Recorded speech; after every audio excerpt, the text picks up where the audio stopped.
Halo rekan-rekan, ketemu lagi dengan saya Vandana dan pada kesempatan kali ini saya akan kembali mereview sebuah buku. Buku yang akan saya review kali ini menarik sekali dan membahas tentang rasa, seperti yang sekarang sedang saya lihat. Bukunya apa? Bukunya berjudul Anatomi Rasa. Untuk itu, yuk kita mulai ya pembahasan dari buku kali ini.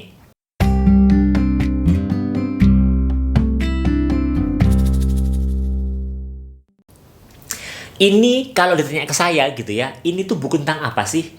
Ya ini tuh buku tentang rasa. Ini buku tentang rasa, tapi bukan sekedar rasa sentimental, emosional, melainkan rasa yang lebih dalam lagi. Menceritakan tentang pengalaman penulisnya di dalam menelusuri setiap rasa yang ada dalam dirinya, keseharian dan kehidupannya, hingga akhirnya menemukan bahwa di balik setiap rasa yang dimiliki oleh manusia ada anatomi atau struktur di baliknya. Dan buku ini adalah buku tentang anatomi rasa itu beserta berbagai kisah di baliknya, mulai dari sejarah, perkembangannya, hingga setiap keberadaannya. Setiap rasa yang ada itu hanya akan mampu kita temukan bila kita mematikan sejenak televisi kita, pergi sejenak dari berbagai gadget yang kita miliki, serta membatasi diri dari koneksi internet, koneksi sosial media, hingga berbagai macam koneksi lainnya. Dan akhirnya dari proses ini akhirnya kita memiliki waktu yang cukup untuk masuk lebih dalam ke dalam diri kita yang terdalam untuk merenungkan setiap keberadaannya.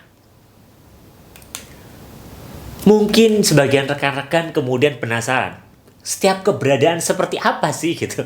Ya, kalau di buku ini dibahas bahwa kita perlu merenungkan setiap keberadaan diri kita seutuhnya.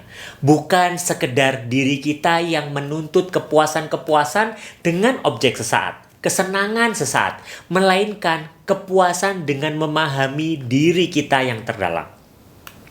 Siapa sih penulis buku ini? Penulis buku ini bernama Justina Ayu Utami atau dipanggil Ayu Utami.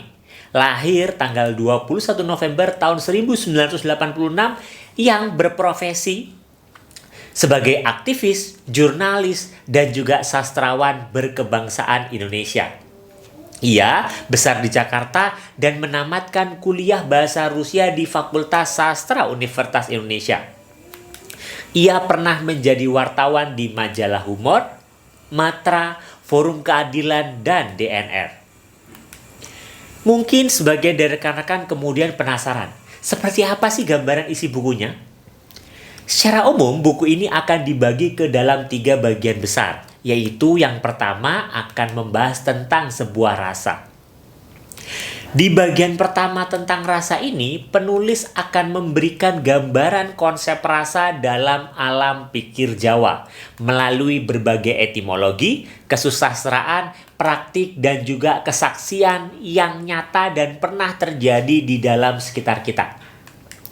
Di bagian ini juga nantinya akan ada latihan batin sederhana bagi orang modern agar bisa menjaga integritas mental dan keselarasan batinnya. Jadi bagi rekan-rekan yang penasaran dan pingin berlatih gitu ya mengolah rasanya, di buku ini akan dibahas juga beberapa teknik dan langkah-langkahnya.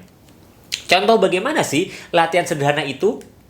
Dengan cara hening, eling, waspada, prihatin, dan pasrah. Salah satu hal yang dibahas di bagian ini adalah juga tentang di mana sih sebenarnya letak rasa? Pertanyaan ini sudah pasti banyak orang yang bisa menjawabnya dengan berbagai sudut pandang dan keilmuan mereka. Nah, di bagian ini sebenarnya akan dibahas bahwa rasa adalah konsep kebatinan di Indonesia modern.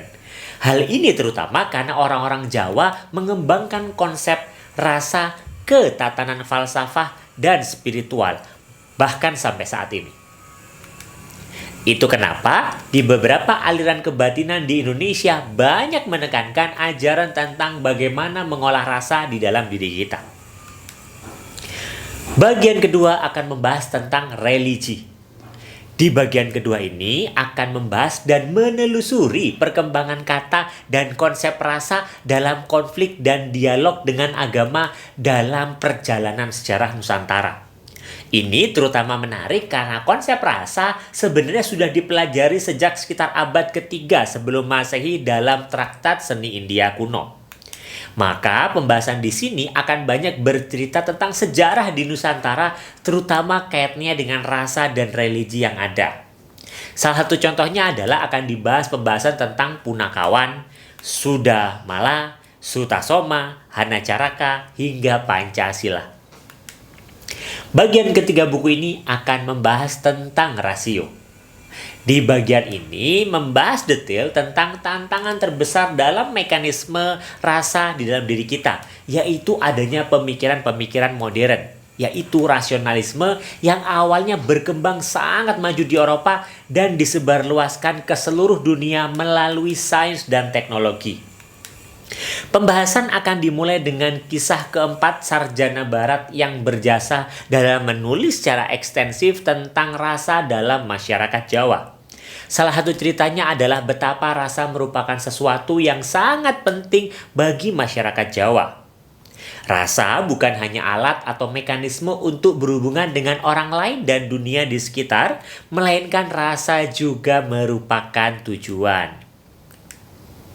Kesimpulannya, buku ini adalah tentang bagaimana kita memahami sebuah rasa dan anatominya.